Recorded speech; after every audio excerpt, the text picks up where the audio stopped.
Heavy fighting has broken out in southern Ukraine as Ukrainian troops try to retake territory captured by Russia.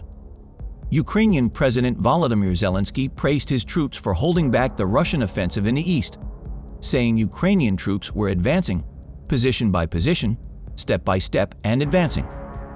The Ukrainian military also said it had retaken 8 settlements from invading Russian troops in the south of the country over the past 2 weeks, said Deputy Defense Minister Hanna Maliar. In a Telegram post, Maliar said the offensive operations towards Berdyansk and Melitopol, both in the Zaporizhzhia region, had liberated many communities. According to British intelligence, the heaviest fighting was centered in southeastern Zaporizhzhia province, around Bakhmut, and further west in Ukraine's eastern Donetsk province.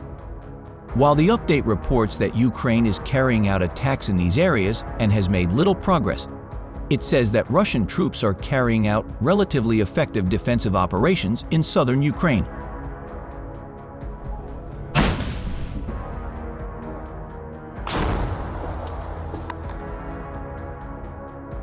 Video footage shows fighters from the 47th Separate Mechanized Brigade, Magura, of the Ukrainian Armed Forces, destroying 3 Russian invader tanks, storming Ukrainian positions with a kamikaze FPV drone. This was reported by the General Staff of the Armed Forces of Ukraine on its official page on the social network Facebook, publishing a corresponding video with the comment, "3 enemy tanks turned into scrap metal." Our defender Tsipa said, "If the invader tanks penetrate further, it will be difficult for our troops to advance further."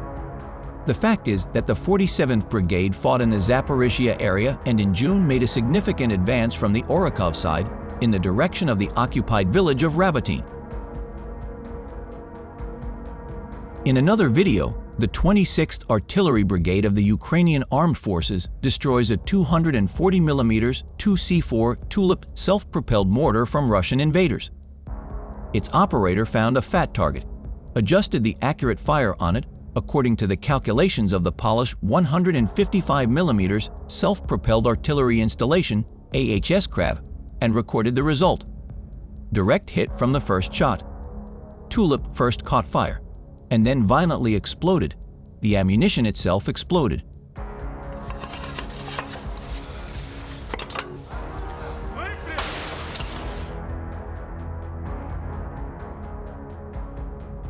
Ukraine has acknowledged the attack along parts of its 1,000 kilometers front in a long-anticipated counteroffensive to retake 18% of its territory occupied by Russia, but carefully controls information for security reasons.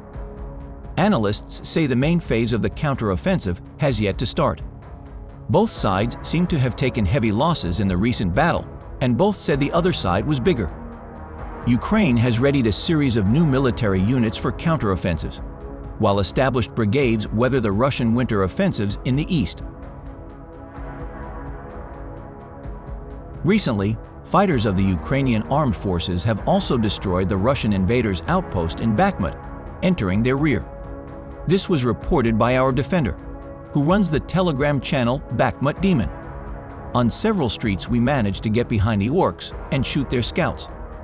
He also claimed that on the flanks of the city, our fighters went on the offensive only after the interventionists' powerful artillery treatment.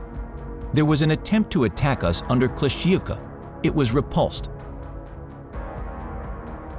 Meanwhile, the commander of Tactical Group A, Andriy Biletskyi, shows a video of how fighters of the 1st and 3rd Companies of the 2nd Assault Battalion of the 3rd Brigade are entrenched in positions cleared of invaders near Bakhmut.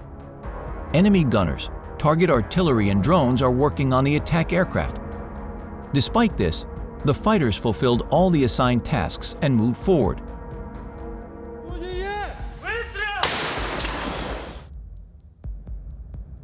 On the other hand, the Ukrainian and Russian militaries have given very different accounts of the ongoing fighting in the Zaporizhzhia region, where Ukrainian troops are entering the 2nd week of offensive operations.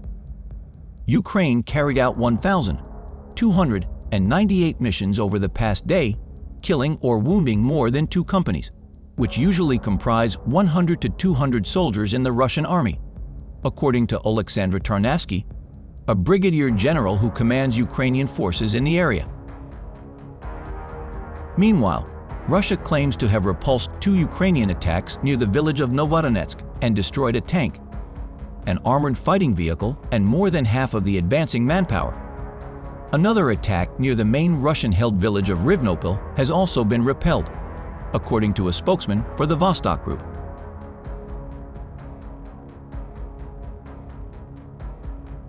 The General Staff of the Ukrainian Armed Forces reported on 20 June that Russia had lost 221,460 troops in Ukraine since the start of its full-scale invasion, with an estimated 1,010 casualties as of 19 June. The General Staff of the Ukrainian Armed Forces reported in its evening update on June 18 clashes in the Lyman, Bakhmut, Avdiivka, and Marinka directions, where Russia continued to concentrate local offensive efforts. In the military sector of southeastern Tavria, Russian troops put up fierce resistance. Russian losses in the south are likely the highest since the peak days of the Battle of Bakhmut in March, the UK Ministry of Defence reported on June 18. Meanwhile, Russia's Defense Ministry also said that its troops destroying Western tanks used by Ukraine would receive a bonus payment because Putin wanted to incentivize his soldiers to continue fighting. Russia used its dense minefields and superior air power, while exploiting Kyiv's limited air defenses to fend off some counterattacks, but also destroy advanced Western artillery.